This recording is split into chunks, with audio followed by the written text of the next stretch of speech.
Hi, welcome. It's time for another children's book reading by me, a candidate.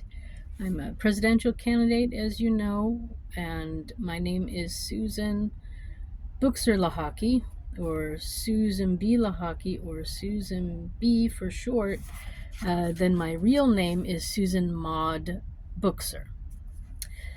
So, I am here to read or continue to read the Who Was Susan B. Anthony book, this one. And I believe we are up to chapter 6. Chapter 6 is called The Revolution. So,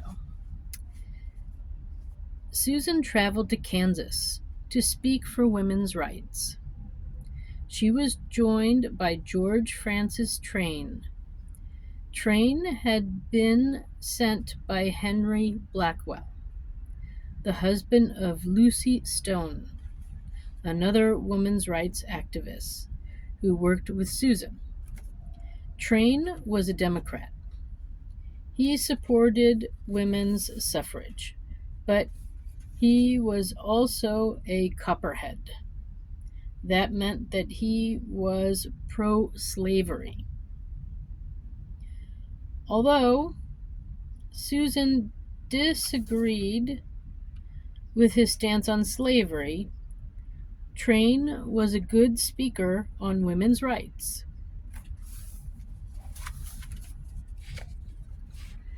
Train announced that he would fund a women's rights newspaper.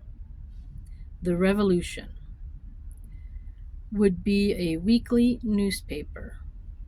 Its motto, men their rights and nothing more, women their rights and nothing less.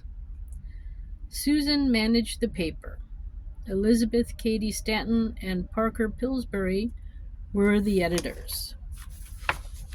So here is Train. And then here's Susan and Katie, and I guess Train at the newspaper.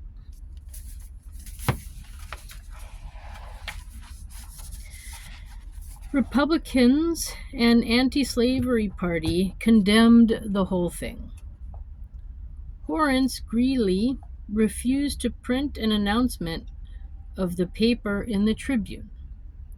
The editor of the New York Sunday Times said that Elizabeth should tend to her domestic duties and Susan needed a good husband and a pretty baby.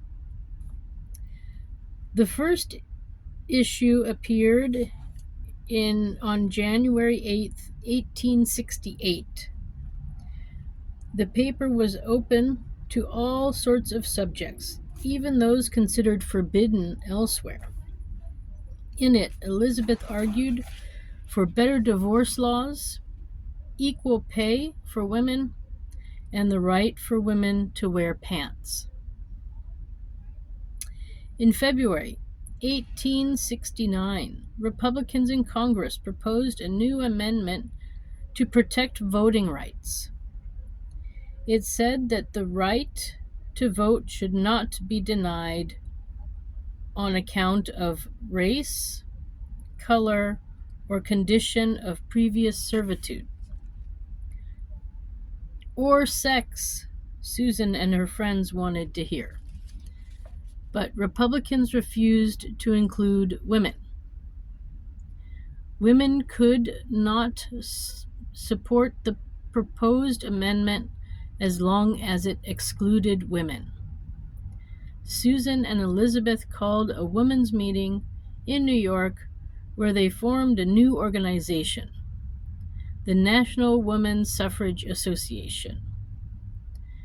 They used the term national because they were fighting for an amendment to the U.S. Constitution that gave women the right to vote in every state. So here's the newspaper. And then this is Katie and Susan organizing their new group. Meanwhile, at a conference in Cleveland, Lucy Stone and others created the American Women's Suffrage Association. The American group called for suffrage on a state-by-state basis instead of a national amendment. American Women's Suffrage Association is in the banner that you'll see in a second. They said it was not meant to go against the national group, but everyone involved saw the split in the movement. The members of the American group were richer and followed the rules of polite society more than Susan's group. Susan and Elizabeth were still printing the Revolution, but they were losing money fast. Elizabeth's shocking ideas drove advertisers away. Another suffrage activist, Isabel Hooker, asked her half-sister Harriet Beecher Stowe, who was a famous author, to publish her new book in the Revolution in segments. That would be sure to bring advertisers. But Isabel's half-sister had a condition. The paper needed to change its name to something nicer. Susan asked Elizabeth what she thought.